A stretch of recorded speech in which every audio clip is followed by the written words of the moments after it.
Para उपाध्यक्ष महोदय, हमारा देश कृषि प्रधान है, लेकिन खेती के बाद उद्योग का हमारे देश के आर्थिक जीवन में बड़ा प्रमुख और महत्वपूर्ण स्थान है।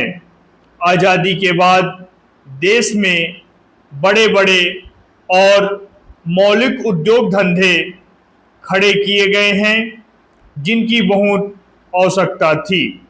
उस दिशा में अच्छा प्रयास किया गया है और उसमें बड़ी सफलता भी मिली है।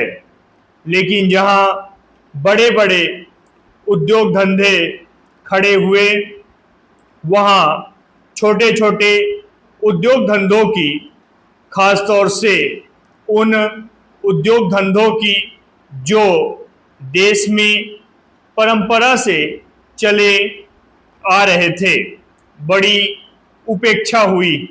बहुत से उद्योग धंधे अपने पुराने ढंग से चले आ रहे हैं, उनमें कोई नया परिवर्तन नहीं लाया जा सकता है, उनका कोई विकास नहीं हो सका है।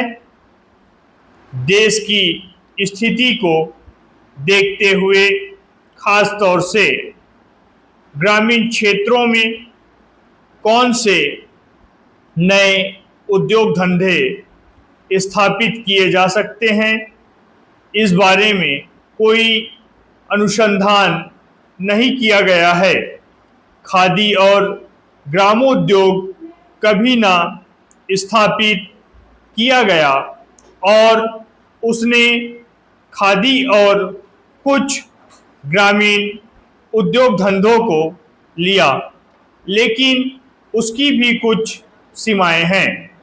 पैरा बहुत से उद्योग धंधे ऐसे हैं जिनको प्रोत्साहन दिया जाना चाहिए था, लेकिन प्रोत्साहन देना तो दूर रहा, ऐसी नीति अपनाई गई कि उनके काम में बाधा पैदा हुई और उनमें से बहुत से टूट गए। इसका परिणाम यह हुआ है कि एक तरफ तो हमने दिखाने के लिए बड़े बड़े कल कारखाने खड़े किए हैं, लेकिन दूसरी तरफ बेकारों की संख्या बढ़ती गई है। आज वह समस्या एक भीषण रूप में हमारे सामने आई है।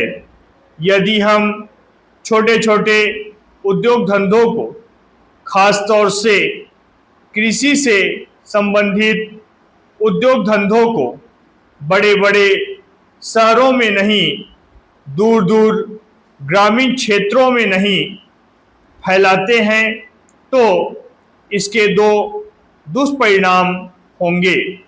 एक तो उद्योगों का केंद्रीकरण होगा और दूसरे शहरों की आबादी बढ़ेगी, जिससे अनेक जटिल समस्याएं पैदा होगी। इससे हर एक आदमी को काम नहीं मिलेगा और हमारे जो पुराने उद्योग धंधे जीवन से संबंधित सामग्रियां तैयार करते हैं, उन पर बुरा असर पड़ेगा। पैरा लेकिन सरकार की ऐसी नीति रही है कि उनमें से बहुत से उद्योग धंधे समाप्त होते जा रहे हैं, जिसका नतीजा यह है कि इस उद्योग में लगे हुए आदमी बेकार हो रहे हैं। मैं चाहूँगा कि सरकार ऐसे उद्योग धंधों को अधिक से अधिक प्रोत्साहन देने का प्रयत्न करे। स्टॉप।